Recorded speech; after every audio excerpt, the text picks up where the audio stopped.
ঢাকা বিশ্ববিদ্যালয় ক্যাম্পাসে অবৈধ ও ভাসমান দোকান উচ্ছেদের পর এখন ক্যাম্পাস অনেকটাই দোকানমুক্ত।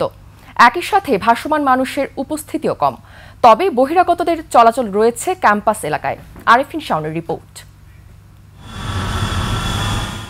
নায়াসিনামাইড ও স্যালিসাইলিক সমৃদ্ধ লিলি ফেস ওয়াশ যা ফেসের ডেড স্কিন সেল দূর করে দেয় দ্বিগুণ ফাস্টার ব্রাইটেনিং। রাতের ঢাকা বিশ্ববিদ্যালয়, ফাঁকা রাস্তার সাথে অল্প কিছু মানুষের উপস্থিতি, নেই মেট্রো রেলের পিলারের নিচে ঝুপড়ি ঘরে ঘুমানো মানুষজন। এছাড়া আশেপাশে নেই তেমন দোকানপাটও, কিছু ভাসমান দোকানি হাতে করে বিক্রি করছে বিভিন্ন জিনিস। তবে এখনও ক্যাম্পাসে রয়েছে কিছু উচ্ছৃঙ্খল মানুষের আনাগোনা। ক্যাম্পাসে অবৈধ ও ভাসমান দোকান উচ্ছেদের পরের চিত্র এটি। তবে এসব বিষয় নিয়ে চলছে বেশ আলোচনা সমালোচনা। শুধু এখানেই থেমে নেই বিষয়টি, দোকান উঠিয়ে দেওয়ায় বিক্ষোভ মিছিলও করে কয়েকটি বাম দলের নেতাকর্মী সহ দোকানিরা।